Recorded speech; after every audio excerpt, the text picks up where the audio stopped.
है, उस विचारधारा पर निष्ठा, विश्वास, समर्पण की भावना के साथ ही सतत अपने जीवन में उस विश्वास को धारण करके उसे कर्म रूप में परिणित करें। जीवन में यदि कुछ प्राप्त करना है तो केवल आशीर्वादों से प्राप्त नहीं किया जा सकता कि हम जीवन में महसूस करते रहें कि हमें कुछ नहीं करना, केवल हम कहीं जाएं वहां से कुछ आशीर्वाद प्राप्त कर लें और हमारे जीवन का कल्याण हो जाएगा। आशीर्वाद हमारे लिए अत्यंत आवश्यक होते हैं। विश्वास हमें फल प्रदान करता है, मगर विश्वास के साथ प्रयास की आवश्यकता होती है। हम प्रयास ना करें, केवल विश्वास को लेकर के बैठ जाएं कि हम तो मां के भक्त हैं, हम गुरुवर के शिष्य हैं, हमें क्या करना। बस हम गुरु जी का स्मरण करते रहें, हमारा जीवन बदल जाएगा, दुनिया बदल जाएगी। संभव नहीं। वॉर सेंटर आपके लिए लंबे हमारे समाज का सतत पतन मात्र इसीलिए हुआ है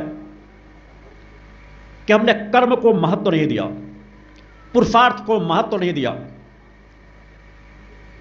हमने तो आध्यात्मिक विचारधारा को सुन लिया, कुछ देर हम उसमें रत रहे और धीरे धीरे हमारे हृदय से वो विचारधारा भी निकल जाती है। हम अपना जीवन जैसा जी रहे हैं वैसा ही जीते रहते हैं। हमें अपने जीवन को बदलना होगा। पतन की दिशा में तो जीवन आपका सतत बदलता चला जा रहा है, मगर सत्य धर्म की जो तृप्ति है, आनंद है, पूर्णता है, उस पर बदलने के लिए हमें एक प्रखर प्रयास की जरूरत होगी, प्रचंड पुरुषार्थ की जरूरत होगी। तभी हम अपनी दिशाधारा को मोड़ने में सफल हो सकेंगे। अन्यथा भौतिकतावाद की दिशाधारा आपको धीरे धीरे करके पतन के मार्ग पर लेती चली जाएगी। क्योंकि जब एक प्रवाह की विचारधारा चल रही होती है, वह हम अपने आसपास चारों तरफ केवल उसी विचारधारा को देखते हैं, तो उसी विचारधारा में अपना हम सुख तलाशने लगते हैं, जबकि वह सत्य नहीं होता। और यही कारण है कलिकाल की विचारधारा आज समस्त जनमानस को इंद्रियों का सुख भोगने में लिप्त कर चुका है। इंद्रियों का गुलाम मनुष्य बन चुका है और वह गुलामी मनुष्य को सिर्फ और सिर्फ पतन के मार्ग पर ले जाती है। आज जो संघर्ष आपके जीवन में है, आगे आने वाली पीढ़ियों के जीवन में से बड़े संघर्ष होंगे।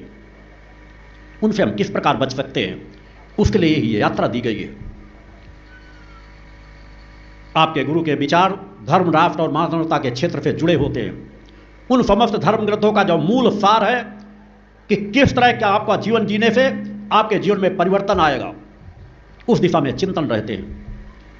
आज प्रातः आप लोगों ने योग के क्रमों को भी अपनाया,